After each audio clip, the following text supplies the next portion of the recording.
Hey, what's up, YouTube? It's Logan, the drunken metalhead who muses, and tonight I'm doing a metal album and beer pairing, kind of along with a 2023 new album review. So, to kind of paint some context, I've been trying to find like the good stuff from this current year, 2023 so far, and I've definitely found a couple. But there was one album that really caught my eye, pretty early on, and I was like, oh man, this is gonna be an event album. For me, that was the upcoming collaborative effort between Full of Hell and Primitive Man. So, I saw that it was coming out. Single was released. Didn't listen to it. I wanted to wait, and then I saw a couple like lackluster reviews and stuff, and I heard of people, basically saying it was an uninspired collaborative effort between the two bands, and less than the sum of the parts, if you will. And I don't know. I was a little nervous, so we finally got to the release date. Listened to it. I picked up the album. Let's find out what I thought, and let's see what I'm drinking.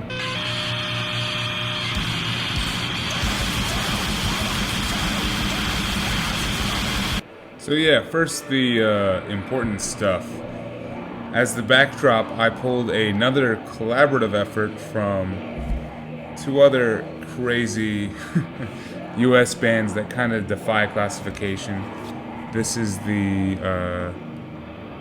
collab album between The Body and Thou, simply and aptly titled You Whom I Have Always Hated. This came out in, I want to say 2015, so it's like the Thou sludginess, but with a bit more noise there, courtesy of The Body, and I think this kind of exemplifies what we're going to be talking about as far as collaborative efforts and what I personally want from a collaborative effort. So now that we got what's jamming in the background, the other important thing, what are we drinking? What could I possibly pair with two of the harshest bands that are currently running? And I'm going with a brown ale from Highwire Brewing, simply titled Bed of Nails, because you know what? Listening to these bands sometimes sounds like being on a bed of nails and just slowly having these nails puncture every facet of your skin. In reality, this beer is actually a lot smoother than that image would paint. So the first thing I get from this beer is just a significant amount of malty bitterness. But then after that, it really comes out fairly smooth. And this is a great brown ale. Like, if you're a fan of this style of beer, I would definitely recommend tracking down Bed of Nails by Highwire. A lot smoother and more easily enjoyed than this album I'm about to talk about. Here's the album right here. This is Suffocating Hallucination by Full of Hell with Primitive Man collaborating, or Primitive Man with Full of Hell collaborating. Who knows the actual thing. All I know is after listening to this, fucked up piece of music right here, I kind of have to disagree with the detractors of the album that are kind of just saying that it's lackluster or falls flat when compared to either band's separate discography, or I think from their perspective, one band in particular. I think a lot of people, when listening to Suffocating Hallucination, they might be expecting one band to sound one way and another band to sound a different way, And when this collaboration does not necessarily sound like that, it immediately causes them to kind of take offense, if you will, and exhibit a negative response to the music. I think this kind of calls into question like the nature of collabs in general, To me, some of my favorite collabs allow one band in particular to kind of take the helm of the sound and run with it, while the other band or artist who is, helping with the collaboration are adding their own like unique touches and flares to make the music stand out. Okay, so I think that truthfully, Suffocating Hallucination fits into the sound that both Full of Hell and Primitive Man have, established for themselves. It's not too hard to see these bands collaborating together, though they're part of like opposite genres. I kind of find that they're in the extreme metal horseshoe effect, if you will, that even though one band plays super fast, relies heavily on harsh noise and power electronics, and the other band plays super slow and relies on just being the heaviest thing around, and that truthfully the motive and purpose behind their music is similar and is the same. The issue that I think people have when it comes to approaching this album is that they're expecting one band to be more domineering or as equally present as the other.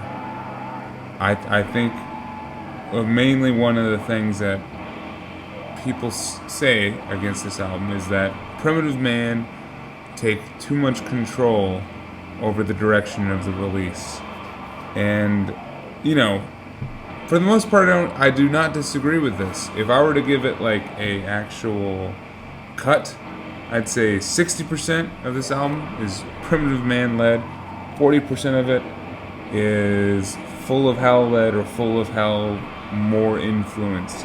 Alright, so first tackle the Full of Hell influence and kind of where I see them being like legit collaborators in this album versus, people pushing buttons on the sideline.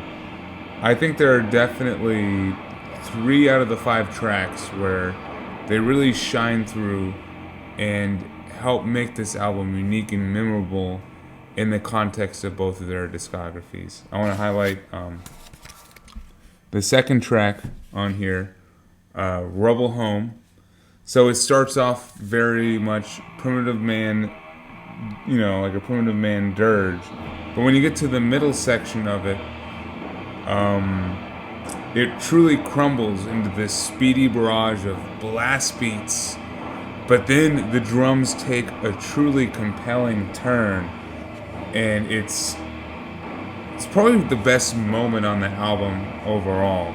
Like literally the drums, and I'm assuming it's the drummer from Full of Hell and Jarhead Fertilizer, but there might be a collaborative effort from the Primitive Man drummer on here as well. But it's just one unhinged drum fill that just keeps going and propelling the music forward at a disgusting speed, while Ethan from Primitive Man is just bellowing over top, and it really leaves a lasting impact.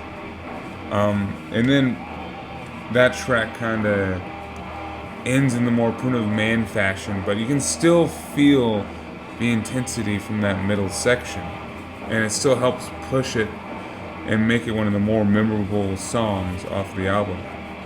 It then heads right into Bludgeon, which is the one like Full of Hell grind song at only 30 seconds, but is it like the most memorable in the context of Full of Hell's discography?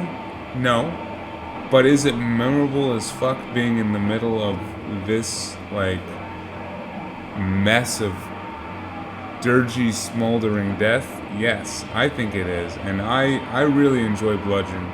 And when it comes on, it's got like the harsh electronics on either side, 15 seconds of blasting in the middle, and then one last push towards the end. And then finally, to talk about the best song in the album, the final track, Tunnels to God. I mean, I think Primitive Man could not have recorded that song and made it what it is without the collaboration of Full of Hell. It's bleak, but then at the same time, the guitar line actually has melody. This is the first time I think I've ever heard any sense of melody in a song with Primitive Man tacked on, or really Full of Hell too. I mean, they're not melodic songwriters themselves. So, but the melody is still scathing and unsettling and just bleak. But it's still quite beautiful and really brings a climactic feeling to the final song on this album and really helps close up the album nicely. Alright, so that only leaves two tracks that I find are the more similar or stereotypical Primitive Man songs. So, the first one being track number 1, Trepanation for Future Joys. What a fucking name. Bleed that joy right out of you. To me, it's the ideal mid-paced Primitive Man song. So, they definitely record a lot slower and harsher than this, but I think just the presence of Full of Hell alone makes this a mid-paced to almost fast Primitive Man track.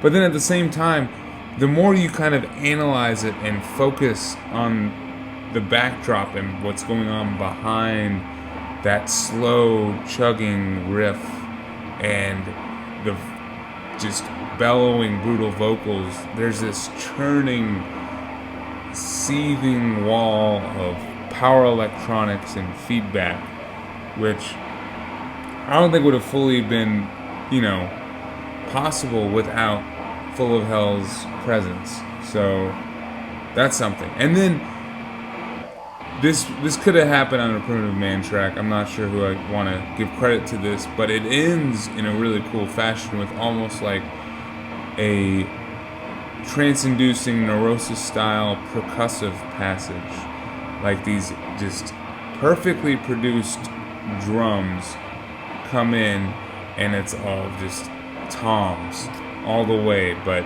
just immense sounding. And it really just gives me some slowed down versions of Through Silver and Blood, Neurosis kind of vibes. So I feel like this is also a good time to mention that Arthur Rizek produced this album, and it sounds fucking great, and I think you can definitely hear it on Trepanation for Future Joys.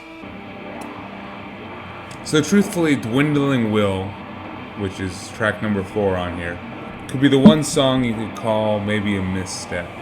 But I mean, it's still in line with the Primitive Man sound.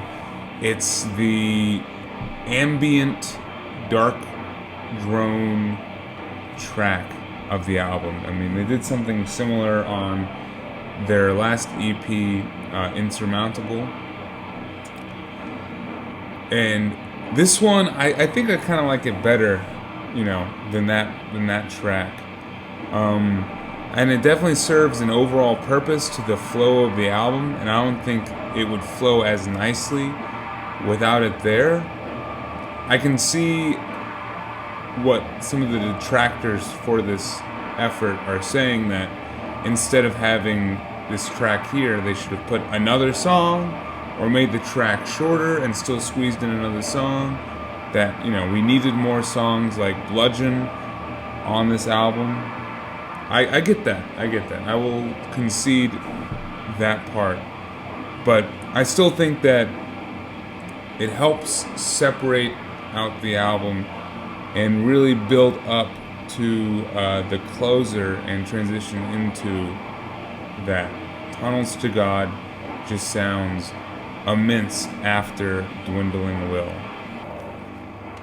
So, as always with like a recording from both of these bands, I am equally enamored and appalled by the overall feeling of this release. And I definitely feel a difference from either of their previous efforts and really past efforts in their catalog. I mean, and truthfully, this album is a lot more immediate than other Primitive Man releases and is a lot heavier and really grips me a little bit more than Full of Hell releases. So I think it excels from both of these bands' efforts. I mean, to tell you the truth, because of both of their efforts, this album does not overstay its welcome. Because this is not an album you would want to be sick of, tired of halfway through, or even 3/4 of the way through. But thankfully, it doesn't. And honestly, I might owe this once again to Full of Hell. It's only 34 minutes. And truthfully, 10 minutes out of that is like, the sweltering ambient stuff. And then another like 7 minutes out of that is like crazy ripping Full of Hell stuff. And then that just leaves the Primitive Man piece. But because it's broken up like that, I think the album really flows exceptionally well. And then one more praise to how they put this together. I think the overall flow of it works exceptionally well. The first 3 tracks, Trepanation through Bludgeon, are like fire and brimstone. They're so intense and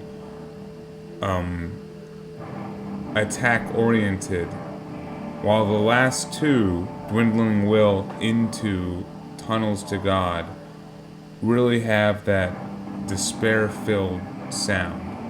So it's more like the decay and destruction after the fact kind of feeling to it, and it really just separates it out and makes it more of a cohesive effort, I think. So overall, I find this a worthy addition to both bands' catalog.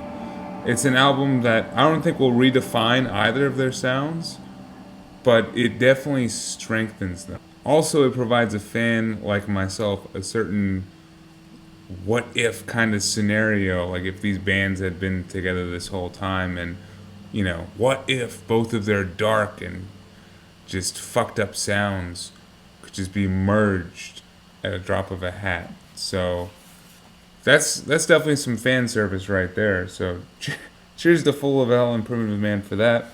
And cheers to Suffocating Hallucination. Great album. Definitely a early release from 2023 I will be holding on to for the rest of the year. And right now, I'm giving it an 8.2 out of 10 on Drunken Metalhead Reviews. But anyway, guys, cheers for watching.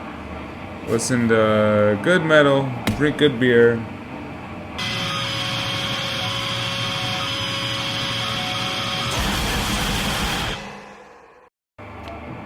What do you want?